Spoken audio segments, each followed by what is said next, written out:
Olá, sejam bem-vindos ao curso de bombas hidráulicas. Vamos começar um novo capítulo chamado de Grandezas Características das Bombas Centrífugas. Neste novo capítulo vamos ver um assunto muito importante chamado de curvas características de uma bomba centrífuga. Considere o seguinte sistema hidráulico. Temos um reservatório na parte inferior e um reservatório na parte superior, onde vamos recalcar a água vinda do reservatório inferior. Temos um sistema de encanamento. E no sistema de encanamento temos uma bomba centrífuga que fará o papel de succionar o fluido do reservatório inferior e levá-lo até o reservatório superior. Observe que aqui temos um elemento do sistema de encanamento chamado de registro de gaveta. O registro de gaveta tem a função de diminuir o diâmetro do escoamento e, com isso, diminuir a vazão ou descarga com que a água chegará no reservatório de descarga. Então, a descarga é a grandeza que mais facilmente pode ser variada. Para isso, somente precisamos de um registro de gaveta. A curva, então, que relaciona a altura manométrica versus a descarga para um dado valor constante de rotações, ou seja, para uma mesma rotação do motor, do eixo do motor, chama-se de curva característica principal da bomba. É uma curva que relaciona a carga H em função da vazão. Definimos aqui que, como a descarga, ou também chamado fluxo volumétrico, que pode estar em metros cúbicos por hora, em metros cúbicos por segundo, em galões por minuto, etc. E H, altura manométrica, que é um termo de energia. Sendo a descarga a grandeza que mais facilmente pode ser variada, é do maior interesse saber como variam as grandezas características em relação à mesma, principalmente a variação da altura manométrica, razão pela qual a curva se traduz em função de H e Q. A variação de H com Q pode ser analisada de três diferentes formas, considerando a bomba teórica com um número infinito de pás, sem espessura, como foi visto no capítulo anterior, considerando uma bomba real com pás espessas e existência de perdas hidráulicas, empregando-se métodos de cálculo de hidrodinâmica, estabelecidos após pesquisas e ensaios de bombas em laboratório, e bomba real ensaiada experimentalmente. Neste capítulo, vamos ver somente os dois primeiros casos. Vamos começar com o estudo da função F como sendo função da altura de elevação e Q a descarga para uma bomba teórica.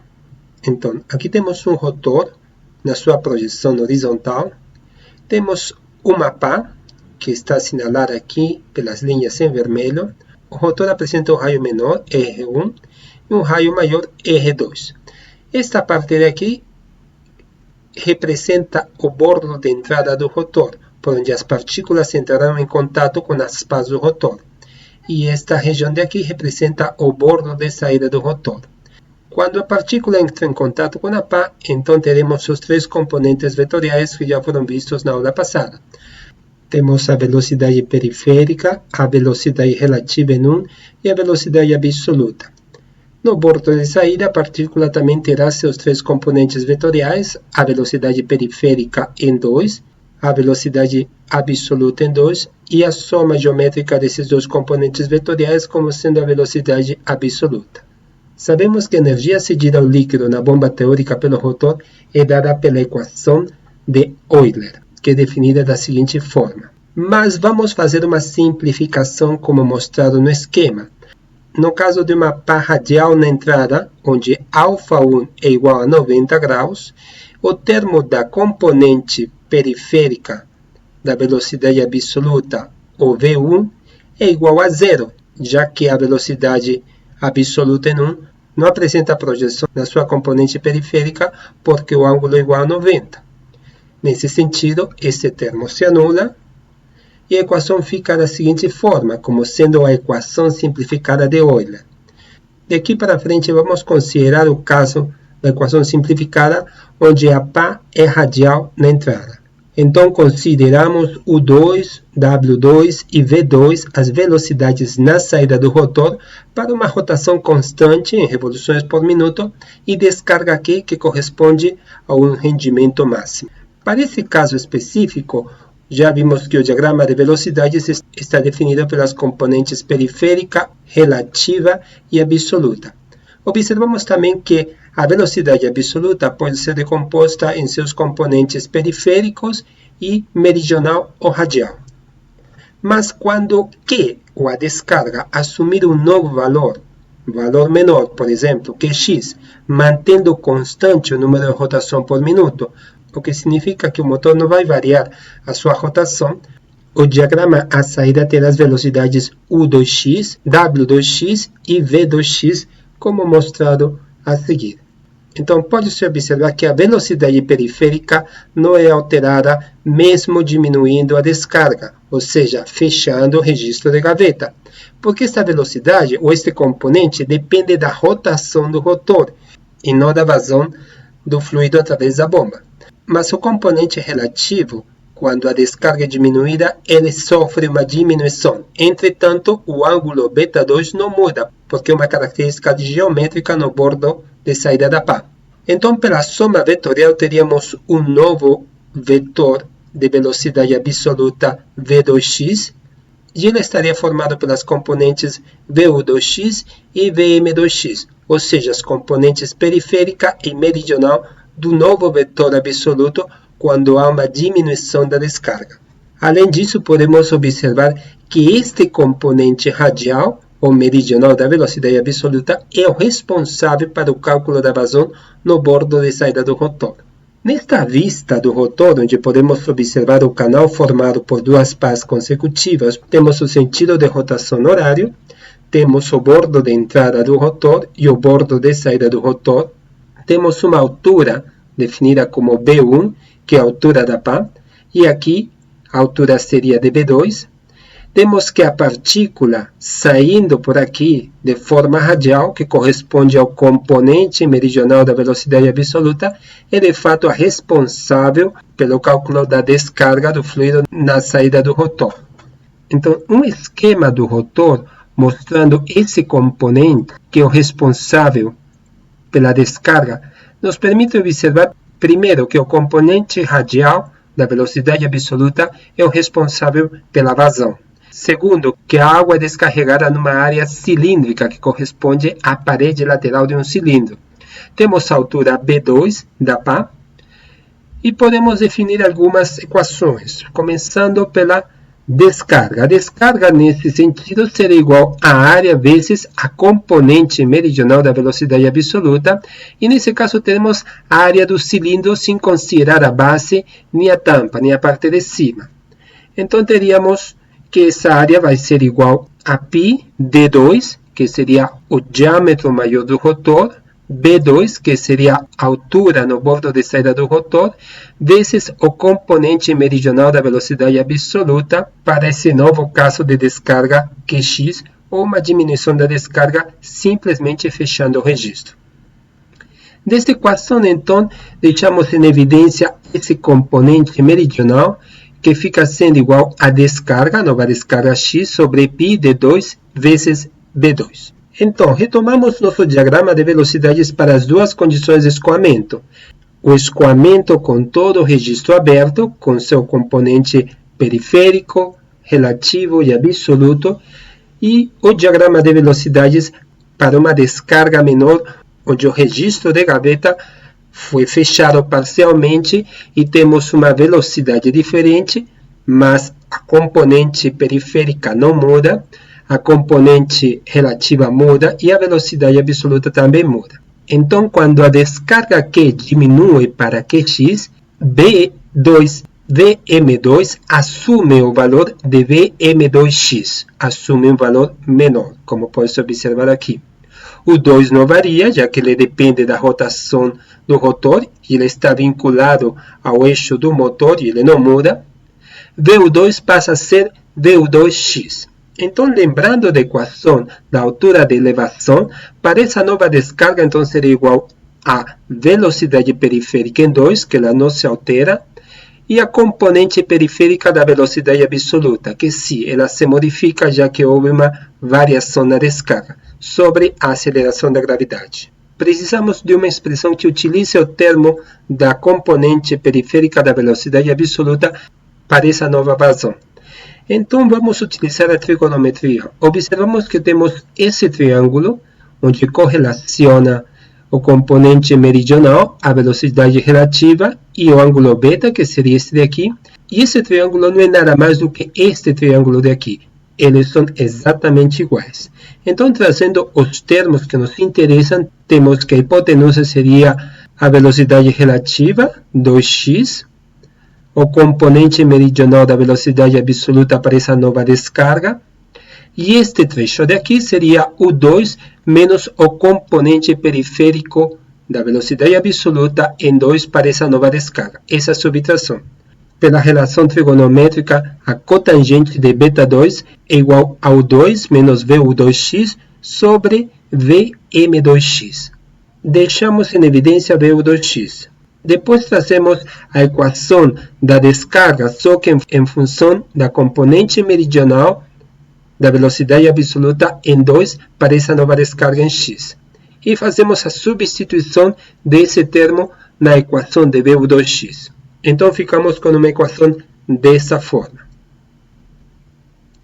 Bom, voltando para essa equação, e lembrando que a nossa equação da altura de elevação simplificada é dessa forma, mas que para o caso de um estrangulamento na tubulação devido ao fechamento parcial do registro de gaveta, a equação fica dessa forma, simplesmente vamos substituir o termo da componente periférica da velocidade absoluta para essa nova descarga e teríamos uma equação desta forma, onde a altura de elevação x, que x é a nova condição de descarga onde foi fechado o registro, é igual à velocidade periférica em 2 sobre a aceleração da gravidade, vezes o termo entre parênteses, que é a velocidade periférica menos a vazão em x, cotangente de beta2, sobre π d2, que é o diâmetro maior do rotor, b2, que é a altura da pá do rotor na saída.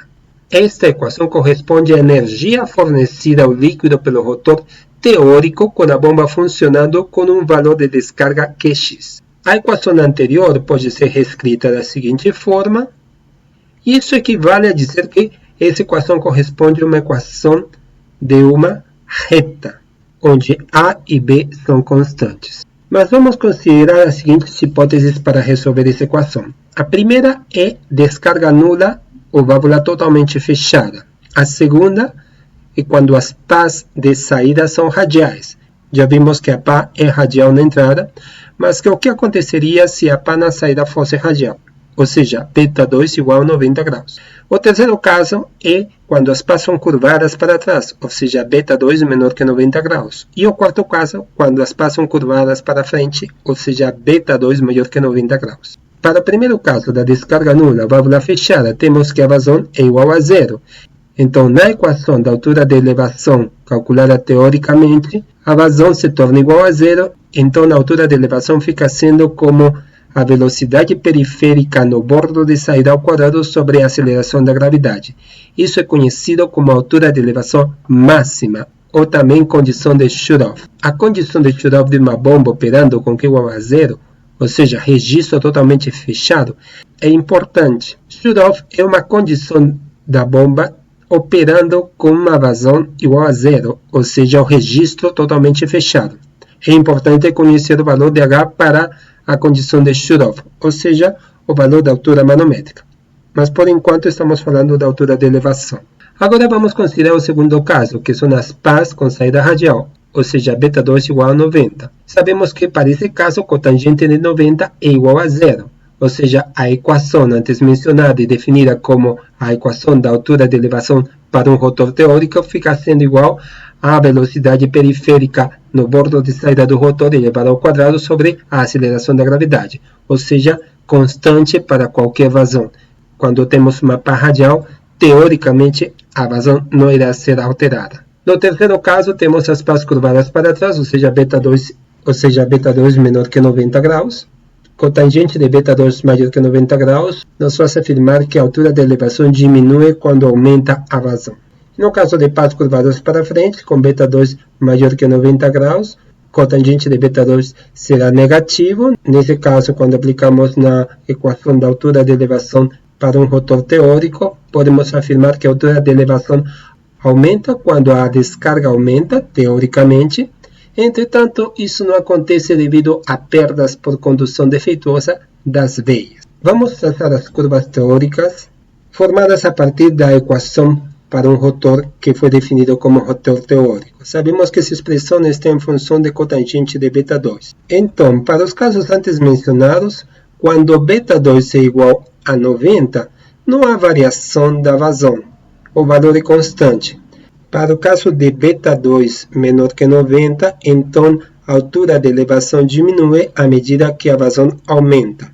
Para o caso de β2 acima de 90 graus, a altura de elevação aumenta à medida que a vazão aumenta. Mas também temos uma versão alternativa dessa equação, que estaria em função da tangente de β2 e não da cotangente. Mas na realidade, a curva real de uma bomba centrífuga não é uma linha reta. Ela apresenta desvios, curvaturas, de forma que esta curva, que era para β2 maior que 90, não é uma linha reta subindo, senão apresenta um trecho subindo, atinge um máximo, depois apresenta uma queda. Para β2 igual a 90, então não temos um máximo, senão ela logo começa a decrescer, então à medida que aumenta a vazão, a altura de elevação diminui. E para o caso de β2 menor que 90, essa queda na altura de elevação se torna mais pronunciada à medida que a descarga aumenta. As curvas características reais são diferentes devido às seguintes causas. Primeiro, o número de pás é finito e as pás possuem espessuras, ou seja, há um desvio da trajetória, e o valor da altura de elevação se torna menor que o teórico. E segundo, devido a perdas que são produto do atrito do líquido no rotor, de choques, mudanças bruscas na direção, fugas ou vazamentos do líquido que passa pela bomba, nos seus interstícios e labirintos, entre outros motivos. Então, as curvas reais seriam mais ou menos dessa forma. Podemos afirmar que nas turbobombas, para um dado valor de n, que é o número de rotações por minuto do rotor, haverá muitos valores possíveis para as combinações de descarga com a altura. Isso significa que para um dado β2, teremos diferentes valores de descarga e altura de elevação. Então, a curva característica principal de uma bomba correlaciona as grandezas vazão e altura de elevação. Para um dado valor da altura de elevação, a descarga é nula. Isso se pode observar quando temos a condição de Shurov. E para certo valor de descarga, a altura ótica é a zero. Então, teoricamente, para descargas muito grandes, haverá uma altura teórica igual a zero, não havendo energia de pressão no líquido para fazer o mesmo escoar no encanamento. Terceiro, há divergências entre as curvas altura de elevação e descarga e as curvas teóricas, usando hipóteses simplificadoras. Quais são as causas dessas divergências?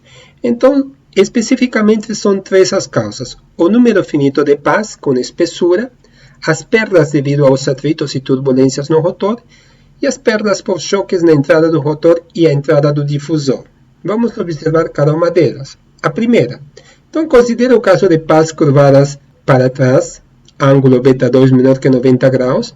Teoricamente, seria uma linha reta, tá? Descendo, com uma diminuição da altura de elevação à medida que aumenta a descarga.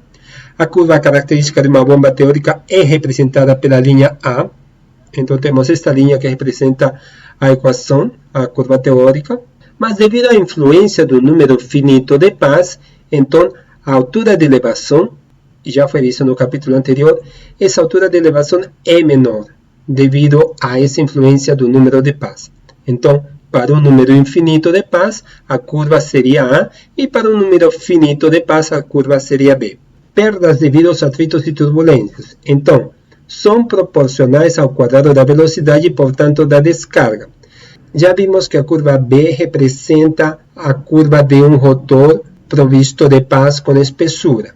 Se consideramos as perdas de carga, que são dadas por uma curva que parte do zero e vai subindo exponencialmente devido aos atritos por turbulência, e subtraímos estas perdas de carga para cada ponto da curva B, então podemos obter uma nova curva C. Então, a curva C é subtraída da curva B e obtemos a curva D, que é aquela que considera as perdas por atrito e turbulências. Então, são representadas pela curva C e pela reta B, que passa a ter a forma da curva D. Perdas por choques na entrada do rotor e a entrada difusora. Essas perdas verificam-se quando a bomba, trabalhando a uma velocidade constante, fornece uma descarga diferente da que foi projetada. O valor dessas perdas é muito pequeno para a situação de descarga normal, crescendo com valores maiores ou menores à descarga, curva E. Então, a curva correspondente às perdas devido aos choques é definida como a curva E. Então, essas perdas são mais pronunciadas em baixas descargas e atingem um valor mínimo para uma dada vazão chamada de normal, que depois vamos ver o que significa, e depois apresentam valores maiores para descargas acima da condição normal. Essas são perdas devidas a choques. Então, da curva D, subtraímos estas condições, essas perdas de carga devido aos choques, e obtemos uma nova curva chamada de F. E por isso ela apresenta ainda uma condição mais curvada que a condição D. E observamos que esta região achurada é chamada de influência das perdas por choques. E essas perdas por choques, elas influenciam mais em vazões menores e depois em vazões acima da vazão chamada de Q normal. Então, como foi mencionado anteriormente, subtraindo as ordenadas da curva D, obteremos finalmente a curva F, como foi mencionado anteriormente. A curva F representa a variação da altura de elevação em função da descarga X, levando em conta os fatos apontados, que são todas essas perdas de carga, o fato das pás não serem infinitas, terem espessura, entre outras características. Bom, existem então de fato dois tipos de curvas características, conhecidas como rising e dropping. Rising são aquelas curvas que se caracterizam por ser ou flat ou steep. E que significa isso? Bom, rising é o tipo de curvas características onde os valores de H crescem quando os de Q decrescem. Ou seja, à medida que diminui a vazão, a capacidade de fornecer energia aumenta. Ou pode ser ao contrário, H diminui à medida que Q aumenta. E dropping é a curva que apresenta um trecho ascendente e um trecho descendente. É o tipo de curva característica para um ângulo de beta2 maior que 90. Vamos falar da variação da potência com a descarga. Lembremos que a potência útil é igual ao peso específico vezes a descarga vezes a altura útil, e que essa expressão também pode ser dada em função da altura de elevação, quando multiplicamos pelo rendimento hidráulico. Sabemos também que a altura de elevação é definida para uma condição teórica como sendo dada por essa expressão. Então, substituímos esta expressão na segunda equação da potência e temos uma expressão da potência desta forma, onde ômega é a velocidade angular. Podemos simplificar essa fórmula e podemos dizer que a potência tem uma relação quadrática com a descarga, onde neste caso C1 e C2 são constantes. E isso se observa nesses gráficos muito melhor.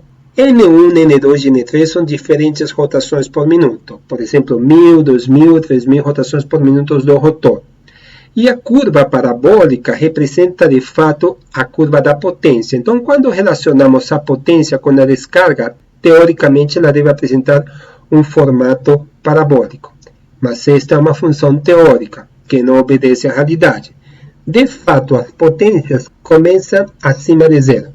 Mas vamos começar primeiro por definir que na prática representa-se a potência motriz Lm do rotor que aciona a bomba, e não a potência útil, porque é mais fácil de ser calculada. Depois, as parábolas não passam pela origem, já que é necessário, trabalhando em vazio, ou seja, descarga nula, o fornecimento de uma certa potência pelo rotor para vencer as perdas no interior da bomba.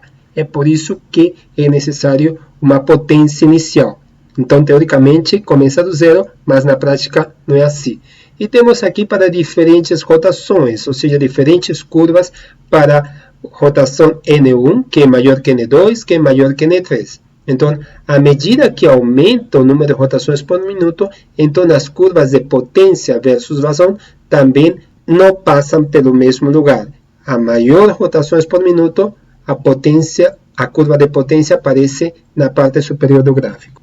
Lembrando que a potência do motor foi definida no capítulo de potências e rendimentos como sendo igual a 1000 vezes a descarga vezes a altura manométrica sobre 75, que é um fator de conversão, vezes o rendimento. E essa potência estaria sendo dada em cavalo de vapor. Então, só para voltar ao fato de que foi mencionado anteriormente, tudo em função da potência útil, e estamos mostrando aqui o gráfico em função da potência motriz. Mas o comportamento é igual. E como varia o rendimento com a descarga?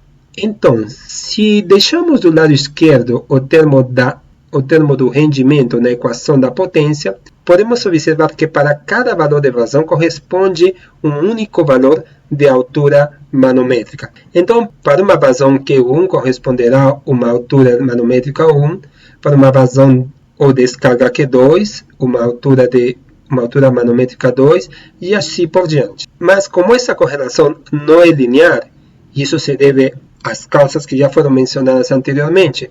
Quando calculamos esses valores correspondentes entre vazão e altura manométrica, conseguiremos obter valores bem definidos para um dado valor de Q e de H, um dado valor de eta, que é o rendimento da bomba. E esses valores estariam representados ali. Então, podemos dizer, de certa forma, que na curva característica podemos representar os rendimentos. O importante é prestar atenção que a característica da curva do rendimento é parabólica, e geralmente parabólica, nem sempre é assimétrica.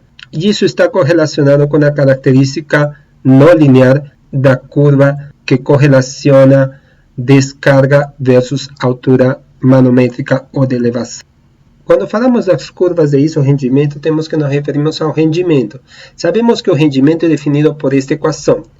Então, ensaiando-se uma bomba e determinando seus valores de rendimento para um número bastante grande de valores de descarga e altura manométrica para um dado valor de n, pode-se traçar curvas que representam valores constantes do rendimento. Então, vimos anteriormente que para um valor de rotações por minuto, podemos ter vários valores de vazão e descarga, e que esses valores de vazão e descarga apresentam um valor de rendimento. Se traçarmos várias curvas características para várias rotações por minuto, podemos traçar curvas de isorrendimento, aqueles que correspondem ao mesmo rendimento, de forma que estas curvas que são fechadas corresponderiam ao mesmo rendimento. E dessa forma podemos determinar uma condição de operação ótima para uma condição de descarga adequada, para uma condição de altura manométrica adequada e para uma condição de revoluções por minuto, ou N minúsculo também adequada. Então, o ponto máximo de rendimento, que seria nesse caso esse ponto de aqui, o ponto de máxima eficiência é o ponto da curva H, como sendo função de Q para o qual o rendimento é máximo. E falando nesse ponto de operação das bombas, sabemos que existem até agora várias curvas. Primeiro a curva da altura manométrica versus a vazão, que é essa curva preta. Depois temos a curva de potência, que correlaciona potência com a vazão. E finalmente temos a curva de rendimento, que correlaciona o rendimento com a vazão. Essas três curvas as podemos colocar num único gráfico? Sim. Mas qual seria a condição de projeto mais adequada ou qual seria a condição de funcionamento da bomba? Observamos aqui que à medida que aumentamos a vazão, a capacidade de energia que é fornecida à bomba ela vai caindo. Significa que não necessariamente devemos de trabalhar em vazões maiores. Devemos de trabalhar numa condição ótima. E a condição ótima é a condição de rendimento máximo. Então, para essa condição de rendimento máximo, corresponde um único valor de descarga, que é chamado de Q normal, e um único valor de altura manométrica, que é chamado de H normal, que eu tinha mencionado anteriormente o que significa. Então, no ponto de operação de uma bomba, é aquele onde trabalha no seu rendimento máximo. Não necessariamente corresponde a uma altura manométrica maior, nem muito menos a uma potência de operação maior. Então vamos ver algumas características das curvas, como por exemplo as curvas do tipo dropping, que são aquelas que apresentam um trecho subindo e outro descendo. Para um número de rotações fixo, num único gráfico, podemos representar 4 grandezas: a altura manométrica, a potência motriz e o rendimento versus a descarga. Observemos que a curva da altura manométrica, que já falamos que tem um trecho ascendente e outro descendente, que significa que o ângulo β2 é maior que 90, teria essas características. A curva da potência, que não parte do zero, que não começa do zero, senão começa a partir de um valor de potência específico, apresenta uma característica aproximadamente parabólica, e a curva do rendimento terá uma característica mais acentuadamente parabólica. Definimos o rendimento máximo, e para essa condição de rendimento máximo, teremos uma descarga normal e uma altura manométrica, que são consideradas condições de projeto. O mesmo pode ser observado nas curvas do tipo Rising, onde, de novo, o número de rotações para esse tipo de curva é fixo. A curva não apresenta um trecho ascendente, simplesmente a curva apresenta valores menores de H à medida que os valores de descarga vão aumentando. A curva da potência tem uma característica parabólica que não começa do zero. A curva de rendimentos também apresenta essa característica parabólica não simétrica. No rendimento máximo temos uma descarga normal, que é descarga de projeto, a condição de melhor operação da bomba, que corresponderá a uma altura normal, uma altura manométrica normal também. É possível termos diagramas que representem diferentes curvas que correlacionem a descarga com a altura manométrica, mas não em função do número de rotações por minuto, sino em função da potência. Nesse caso, a maior potência, como já mencionamos anteriormente, a curva fica na parte superior. Temos uma potência de 10 cavalos de vapor, 15 cavalos de vapor, 20 cavalos de vapor, 25 cavalos de vapor, e essas curvas vão aumentando, vão ficando cada vez mais em cima. Também temos um caso bem interessante. Curvas achatadas flats correspondem a rotores largos, ângulos β2 grandes e bombas com muitas pás. Ou seja, rotores desse tipo, que são rotores largos, tá? São as curvas tipo flat, ângulos β2 maiores ou grandes e bombas com muitas pás. Quando o ângulo β2 é menor, o rotor não é tão largo, é menos largo, ou seja, o B2 aqui é menor que aqui. Temos uma curva do tipo steep. Então, só observando aqui, curva achatada, rotor largo, que corresponderia a esse rotor, e curva fortemente descendente, que é rotor estreito, que seria esse daqui, com as suas correspondentes curvas de rendimento para o rotor largo e o rotor estreito. Essas curvas não têm uma mudança muito pronunciada, mas no caso da relação entre a altura manométrica e a descarga, sim é mais pronunciada. Alguns fabricantes de bombas reúnem no mesmo gráfico várias informações, como é o caso de este tipo de curvas, que apresenta, por exemplo, informações da altura manométrica versus a vazão. Aqui temos vazão, aqui teríamos a altura manométrica, que seria a curva da linha contínua. Temos da potência versus a vazão, que seria estas linhas daqui. E temos ainda o rendimento versus a vazão. Além disso, são representadas diferentes rotações por minuto da bomba. Por exemplo, 1.500 rotações por minuto, 2.000 rotações por minuto, 3.450 e assim por diante. E temos ainda as curvas de isorrendimento representadas por essas linhas descontínuas, como sendo de 55%, 60%, 65% e um ponto ótimo de operação de 75%. O N igual a 0,75, que já sabemos que multiplicamos por 100. As bombas centrífugas em geral não têm rendimentos acima de 76, 78, ou seja, não se deve encontrar bombas com rendimentos de 85, 90, é muito pouco comum, já que isso é devido às perdas hidráulicas que acontecem, ou seja, o rotor entrega uma quantidade de energia que o fluido não consegue absorver, sem contar que o próprio motor entrega ao eixo, que entrega ao rotor, um trabalho que se perde através de uma energia que se perde e que não é aproveitada pelo líquido. As curvas características também podem ser dadas em função do diâmetro do rotor. Aqui temos várias curvas características que correlacionam a altura manométrica versus a vazão em metro cúbico por hora e que estão em função do diâmetro do rotor. Esse diâmetro é sempre o diâmetro maior.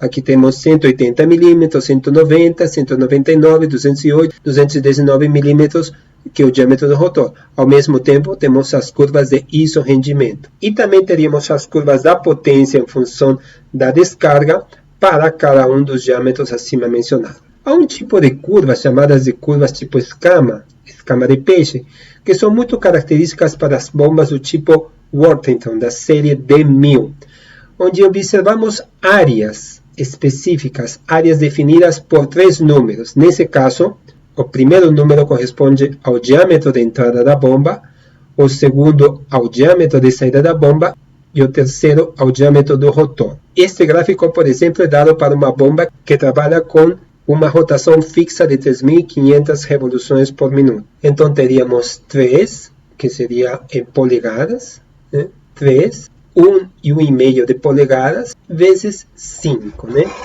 que teríamos, por exemplo, para esta bomba, que o diâmetro de entrada é 3 polegadas, o diâmetro de saída é 3 polegadas e o diâmetro do rotor é igual a 4. Dentro desta área, temos que a bomba pode operar com 2 HPs e a bomba operando com 4 HP.